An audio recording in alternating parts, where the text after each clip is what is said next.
What is up, amigos? Today we are answering the question, is Ghana the most aerodynamic country in the world?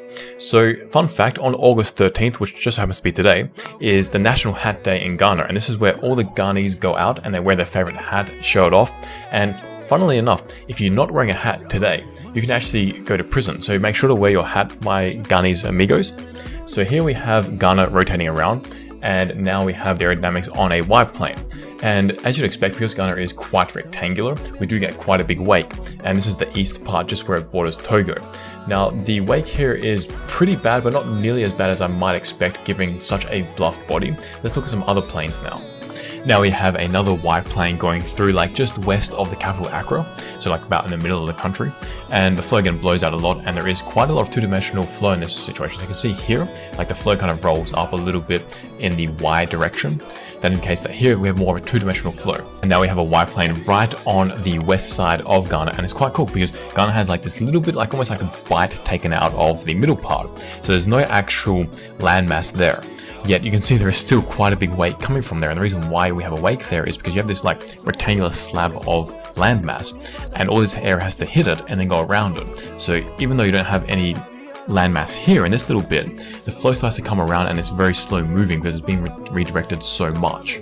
Now we have a Z-plane on the southern coast of Ghana. This is like the tropical paradise part of Ghana, but the rest of Ghana is just more like regular landmass.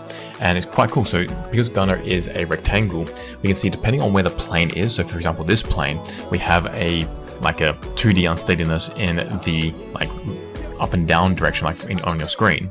But on the other planes that we saw with like the Y-plane, when it went through the middle of Ghana, it was more two-dimensional in the other sense. So because Ghana is so rectangular, we do get this dichotomy in how the flow is shedding depending on where you are in the country. Now we have a Z-plane, at the very top of Ghana, and I'm not too upset about this wake here because even though obviously there is quite a big wake, it's pretty decent considering how bluff Ghana is here. So it's just a regular slab here, and the wake does come around a little bit, but it doesn't blow out. We've seen a lot worse with some peninsulas. For example, when we were looking at Brazil last week, the southern peninsula, the southern tip bit, that made the flow blow out a lot.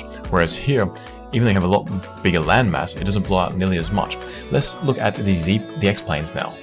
Now we have the X-planes all going downstream, and one thing that really stands out is that the flow is very wobbly. This makes a lot of sense because Ghana is very bluff and it's very three-dimensional. It's like the like north-south direction is quite similar in terms of distance to the east-west, and it's not really like there aren't a lot of jagged bits to Ghana. So it's somewhat symmetrical, more symmetrical than a lot of other countries, and that gives a lot more of a three-dimensional effect that we're seeing here in this unsteadiness. It goes unsteady in all different directions.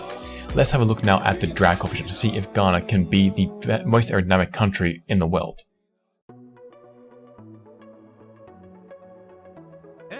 Oh, and it just misses out on the middle. It's currently in third place. It's about 3% behind Chile, so there's no real chance of getting a medal from here, but it's pretty good. It's number 4 at the moment. So that's the end of this video. If you'd like to, make sure to like it, and if you want to see more like this, subscribe, and I'll see you next video. Peace out, amigos.